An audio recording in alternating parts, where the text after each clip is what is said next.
Енді қараңыз, сіздің анкетаңызбенен мен толтырып жүрген знаменитость байлар болсын, как бы кейбір кісілер келеді ғой, демалуға барамыз деп, бәрі жұмысқа барамыз деп айта бермейді. Қазір сіздің DS 160 анкетаңызбен ол кісілердікінің айырмашылығы жоқ ешқандай. Сіз как бы достойны, обеспеченный қайтып келетін адам екендігіңіз анкетаңызда жазулы тұр. Ал теперь енді мен қазір сізді білмеймін, мысалы, білемін анкета бойынша, осы уақытқа дейін сөйлескендігіміз бойынша, бірақ ертең интервьюдің кірісу барысында, адамдармен сөйлесу барысында сізді мен біле бермеймін ғой. Сол үшін осы нәрсені түсіндіруім керек сізге. Сонда тағы да қандай нәрсе влиять етеді? Мысалы, біз секілді қарапайым адамдарменен кезінде мен де өттім, немесе жаңылдегі сияқты адамдарменен өтетін. Сонда бізді не айырмашылық не қылады интервью кезінде? Почему қарапайым адамдарға осылай Америкаға жұмысқа барамын деп негізгі ішінде ниет етіп бара жатқан адамдардың арасында кішкене болады отказ? Почему сонда деймін да, қанша сен жақсылап толтырсаң да? Өте дұрыс. Тағы да серьезно айтылу керек деген уақытта серьезно айтылу керек деген нәрсенің өзінде астарында көптеген нәрсе тұр. Біз кейде ойлаймыз серьезно айтып жатырмыз деп, бірақ тағы да қандай себептер болуы мүмкін? Адамның ішкі состояниясы әсер етеді деп ойлайсыз ба? Ішкі қобалжуы, басқа да нәрселері. Енді сіз бүйтесіз, бір пара аласыз, кешке жақын отырып жазасыз. Бағанағы адамдар не үшін Қазақстандағы обеспеченный адамдардың арасында Америкаға жұмысқа бара жатпаған, демалысқа бара жатқан, действительно, сол кісілердің арасында одобрение 100%, ал жұмысқа бара жатқан адамдар бірақ DS-ін сондай толтырасын, бірақ отказ бар араларында. Не үшін осы айырмашылық? Және бұл не барысында? Интервью ғой, получается, яғни Америкаға бару мақсатын жасап қойдық, отанмен байланысты екі жақты күнде бірдей қылып жасадық. Значит, бұл интервьюдан, дұрыс па? Получается, интервью кезінде неге осыларға беріледі, осыларға берілмейді? Осының сіз нелерін жазуыңыз керек өзіңіз. Яғни, адам өз-өзін уверенно ұстау керек, ішкі эмоцияны алып тастау керек, сыртқы адамның түп келбеттегі эмоциясын алып тастау керек деген секілді нәрселерді сіз қазір жазуыңыз керек өзіңіз. Және оны маған айтпайсыз, өзіңіз оқисыз, өзіңіз түсінуіңіз керек осы нәрсенің барлығын. Мен жалпы өзім жұмыс барысында осы визамен саласымен айналысқаннан кейін өте көп исследование жасаймын. Исследование деген, яғни күніне 5-6 сағат жұмыс жасасам, 1-2 сағат обязательно не жаңалықтар болып жатыр, статистика қалай болып жатыр, басқа біздің чаттарымыз бар, басқа да агентстволармен сөйлесіп отырамыз, кімде қалай болып жатыр, кімде одобрение қандай. Осындай исследование жасау барысында жақында американский адвокат бір кісінің видеоролигін көрдім. Посольствода, консульствода кезінде 15 жылдай жұмыс жасаған. Бір күнде интервьюға, визаға 100 адамды қабылдайды. Сол консул айтады, әлгі американың консулы, консульствода жұмыс жасаған.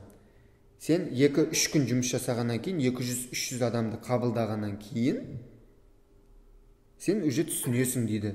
Кім Америкаға действительно жұмысқа бара жатыр, қандай мақсатпенен бара жатыр, кім алдап жатыр, кімде не болып жатыр деген секілді осы вопростардың барлығын түсінесің дейді. Яғни ол автоматически қабылдасады. И поэтому бірінші кездерде интервью қабылдаған уақытта саған көп уақыт керек болса, яғни анықтау үшін дейді, виза берілу берілмеу керек.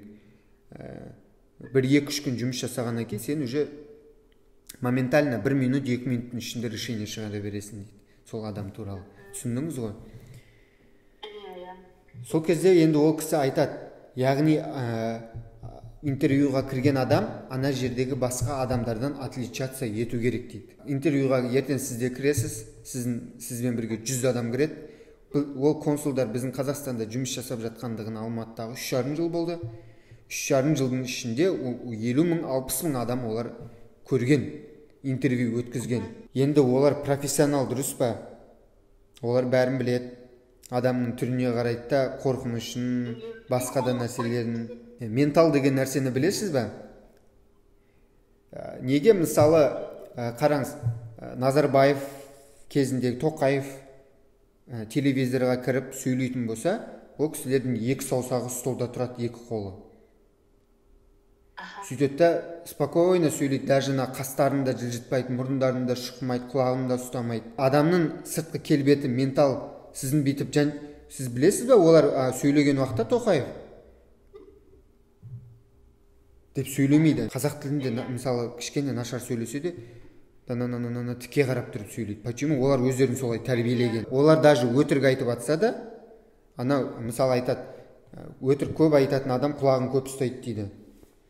Шашын көп ұстайды, қасиды дейді, бүйтіп денесін ұстайды, киімдерін ұстайды, туралайды дейді. Өтірік айтып атқан адам сөйлеу барысында солай болады дейді. Сол үшін олар солай тәрбиелейді. Олар көп өтірік айтады, мен білемін, Тоқаев та өтірік айтады, Назарбаев та өтірік айтады. Но бірақ олар тәрбиелеген. И как будто ментально көріп жатқан адамдар психологически біз көргенде шын айтып жатыр деп қабылдаймыз оны. Ертең сіз кіресіз алдына. Және де олар да менталға өте қатты көңіл бөледі. Сіздің қарағандығыңыз, қайда қарап жатсыз, қалай, олар сұрақ қояды да, ол сұрақ қызық емес, ол біліп отыр. Америкаға не үшін бара жатсыз? Америкаға қайда барасыз? Кім ол? Не істейсіздер? Қанша күн боласыздар? Қазақстанда қай жерде жұмыс жасайсыз? Жалақыңыз қанша? Ол сұрақтың ответтерін барлығын консулдар біледі. Ол просто сіздің реакцияңызды қарайды ана жерде. Компьютер, бәр жерінде камера бар. 90% случай соған көңіл бөледі. Қатты беріліп, виза алғыңыз кеп жатқандығын көрсетпеңіз. Спокойно и все. Болашақтағы кездерде, мысалы, қазір сіз маған я дей бересіз да? Мен консул болсам, сіз маған я дей берсеңіз, мен отказ беріп жіберетін едім сізге. Сіз слабый адамсыз, потому что сізге виза керек. Поэтому сізге бір нәрсе өте қатты керек болса, сіз слабый боласыз. Сіз морально, психологический плане өте қатты слабый боласыз. Сол секілді консул да оны біледі. Сізге виза керек екендігін сіз оған көрсетіп қоятын болсаңыз, сіз дей бересіз, үйіңізге барыңыз дейді сізге. Түсіндіңіз ба?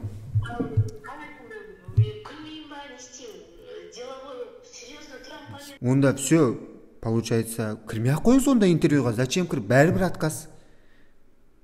Поэтому бізде не керек? Алып тастаймыз, дұрыс па, эмоцияны? Эмоцияны полностью алып тастаймыз. Алып тастаймыз, виза аламыз. Алып тастамаймыз, виза алмаймыз. Үшінші вариант жоқ бізде.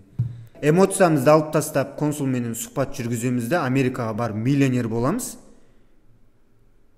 Либо зарплатадан зарплатаға Қазақстанда болашақта не болатындығын білмей өмір сүріп жүре береміз. Но эмоциямен сөйлейміз. Я, здравствуйте, господин консул. Да, 14 дней. Сколько вы едете? На 14 дней. Где вы будете? Деп сөйлеп. Это отказ? Это 100% отказ. Нельзя так говорить.